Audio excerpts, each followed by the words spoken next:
Hey guys, come follow me again. Yay. It's a really good week this week, and I know I've said that a few weeks, but this week, or any of the books in the Bible, is such a good read. It really is like just told the way a fairy tale would be. Where there's like not so much that she's a villain, she's just a queen that's had enough, I think. But there's Icky, there's a villain in Haman, he's evil. There's the cool uncle rescuer guy in Mordecai. There's the king that comes through, but the hero of our story, who the book's named after, is Esther. So let's talk a little bit just about the entire book and Esther herself, and sort of where this comes from. Now, there's a lot of controversy around this book for many reasons. One of them is this is the only book in the Old Testament not from the Dead Sea Scrolls. It's from another source. There you go. So it's even like, should it even be in the Bible, as a lot of people would discuss. You know, it's just a really cool story. If you notice when you read through it, God is mentioned 0 times. There's no mention of the Lord, Christ, God, nothing. Nada.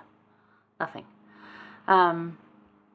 So Esther, the book that mentions God 0 times, yet we see him prevailing and his hands and fingerprints over the whole story throughout the whole thing. And like, it's such a good like plot twist. It's just amazing, and we can learn a lot from it.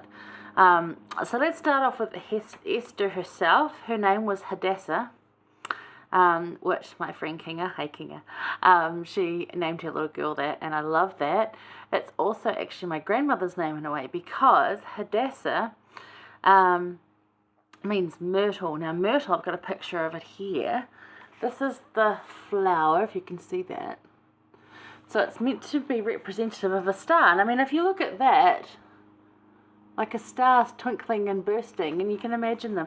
There's also a ground cover called myrtle that's like a blue star flower. So they all sort of have this sort of star quality to them. And Esther is derived from an old Persian word, because when she went into this, she was told to conceal. Mordecai said to her, conceal that you're Jewish, because, like, you know, we're in Persia and they don't really like the Jews. So have a read into how she actually gets into it. And we'll talk about this too, how we can get into those situations. We'll talk about the next one. But, Esther is derived from the old Persian word for star, which is Hista, H-S-T-A. So she took her name in Hebrew, or Jewish, or, whatever you want to call that. Whatever you want to title, which was Hadassah. It is a Hebrew name, and took it into Persian and made it Esther, which is kind of beautiful. So this also is set, we don't know who the author is of this book. No idea. No one signed their name to it. And if they did, we don't know. No idea. It's set supposedly about the time that Ezra returned to Jerusalem. Remember reading that next week? And there's a book of Ezra, which I don't know if we're even going to cover, but that comes next. Anyway. So about the time that Ezra returned to Jerusalem to build the temple, which we talked about last week. It's about that time, which is around 458 BC. So still quite a bit of time before Christ comes. It's not part of the Dead Sea Scroll. It's the only book in the Old Testament like this. And the narrative suits a Disney fairy tale, but look deeper for the lessons we can learn here.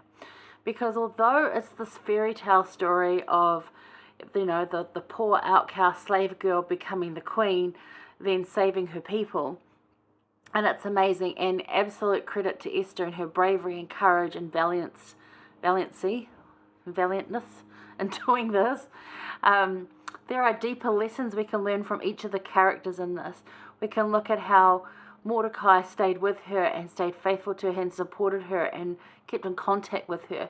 We can look at the king who found favor in her and listened to her because he trusted her. We can learn from Haman about being prideful and the downfall that comes. We can even learn from his wife, who tried to talk him out of it and he didn't listen. How many of us women can relate to that? Not maybe to that degree, but yeah. So there's a lot of the characters in this story that are there. that we can learn from, and deeper meanings from each of these things. And we're going to look at some of them, but maybe you'll find others that you can discuss with your family and friends and Sunday school classes. If we have Sunday school on this week. Maybe not. But anyway, beautiful story.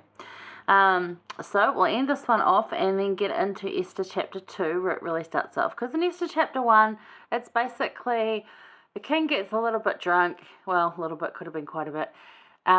Calls for the queen, like, bring the queen in, let my friends look at her because she's beautiful. I want to show her off a bit. And she refuses. She's like, no, I'm not doing that. And they just have this sort of, like, because the queen, although queen, just kind of a figurehead, kind of still very much a patriarchy, and the queen doesn't have any say, and we'll get into that with Esther as well. But this queen just really upset the king and disrespected him, so she got ousted. That's what happens in chapter 1. So we're going to look at chapter 2 in the next insight, and then the rest of the story. But President Thomas S. Monson, in his time here, he said, Esther, through fasting, faith, and courage, had saved a nation. And I think we'll just start with that and remember that, although the story helped Esther, she had a moment of like, what am I to do? And we'll talk about this. But that her bigger purpose wasn't just about saving herself, because she was an orphan and Mordecai was her cousin, trying to get her into a better place.